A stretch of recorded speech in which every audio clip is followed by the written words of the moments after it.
You have proven, once again, that Boston will not be bullied or bought. Come on, come on. No matter how hard some try to fearmonger or drag us backward, Boston just keeps marching forward. Congratulations. And congratulations to your incredible family who's also here tonight. Mom and Dad, I saw, and Keisha as well. And to all my council colleagues who have been re-elected tonight and newly elected, congratulations and thank you. I look forward to working with you to continue to defend and serve all of our communities. And I also want to thank every single candidate who stepped forward this election cycle to share their ideas and vision for Boston. It takes courage to run and faith in our city to put yourself forward, especially at a time like this. So I want to give a big thanks to every single candidate and their families, everyone who worked so hard this election cycle.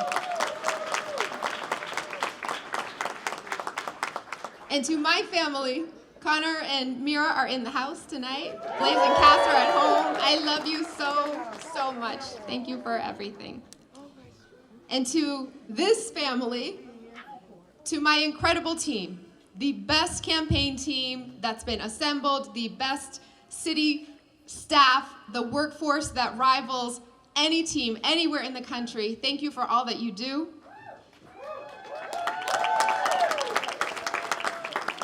And thank you to every single person who knocked on a door, made a phone call, sent a message, dragged your friends and families and neighbors out to vote, to every union partner who stood with us, to every elected official who put their name next to ours and worked so hard, rolled up their sleeves, to every faith leader, every community leader, every volunteer and activist, thank you for making our democracy real. At a time when it feels like there is never enough of it, to do everything that needs doing, to fight every fight that is worth fighting, you joined us in this fight because you felt how much it mattered. That's right. Thank you. And to Boston, to all our residents, you make our city prouder, safer, brighter, stronger every day. Thank you for the honor of your trust. Thank you for the honor of my lifetime.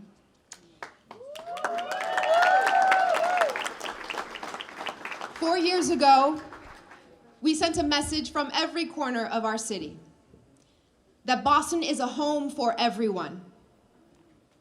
We are the city of champions, the cradle of liberty, the safest major city in the country because we honor our roots. We learn from our history, draw strength from our diversity, and empower our people. And over the last 4 years, we fought for what matters. We made record investments in neighborhood small businesses, That's right. affordable housing, arts, and education. Go ahead. We're rebuilding more BPS facilities than in the last 40 years combined. And together, we've expanded youth summer jobs and universal pre-K to the most ever in Boston history. We've helped thousands of kids learn how to ride a bike and learn to swim at no cost to their families. We've helped more than 1,000 Bostonians buy their very first home right here in our city and built the most affordable housing in a generation. We've made buses fare-free and set the national standard for police accountability while driving gun violence down to the lowest level ever recorded in Boston.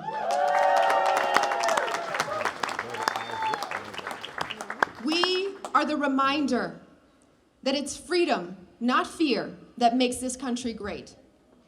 Freedom of speech, religion, press, and protest without fear of oppression. Freedom to be who you are without fear of violence or hate. Freedom to seek education, opportunity, and build a better life for the people we love.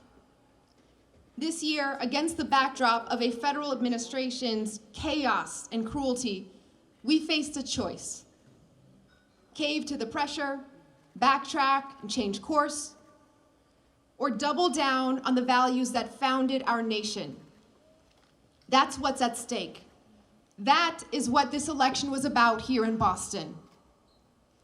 Not just how we lead, but what we believe. Whether we believe that wealth, should buy power, we don't. Whether experience matters, it does. And most of all, whether we will bow to a criminal who acts like a king.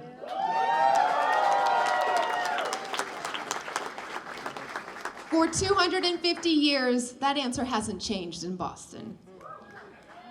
In September, this community sent an unmistakable message about which version of Boston we want to be, which version of America we want to help build. One where we measure our greatness not by who we cut out or what we tear down, but by how connected we are and which side of justice we're on. You'd think at some point they'd learn, Boston doesn't back down.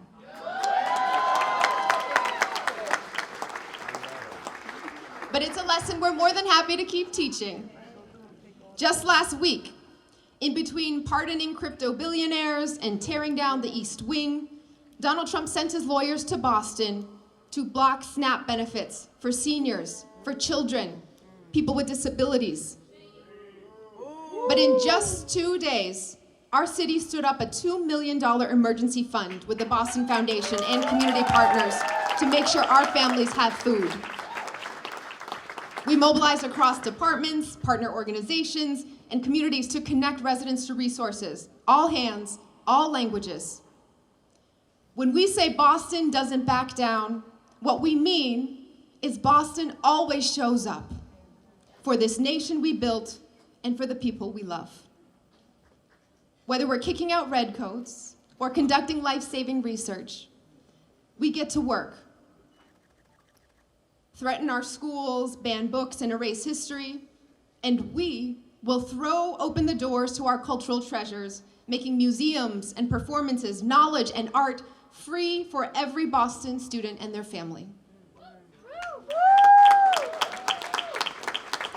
Attempt to take away housing, funding, and food, and we won't just see you in court, we'll show you what it looks like when government actually functions.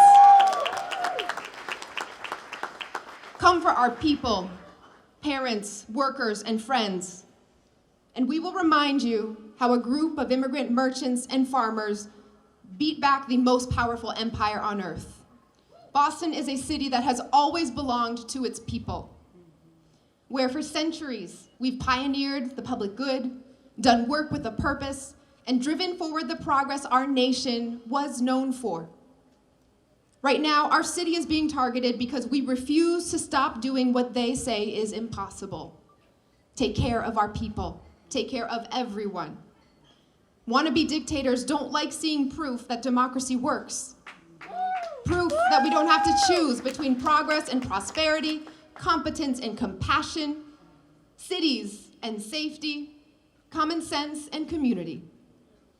So over the next 4 years, we will continue to fight and continue the work that we've started together to make the first public school system in the country the best in the country.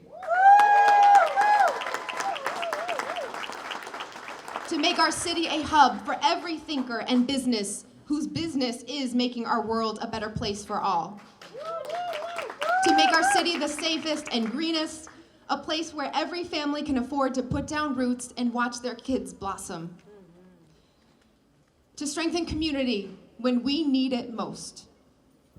Tonight, and over the next 4 years, we will send the same message we've sent since the day that Boston was founded. That the fight for our freedom, for our families, our friends, and the future we know to be possible is always a fight worth fighting for. Thank you so much, Boston, for fighting alongside us.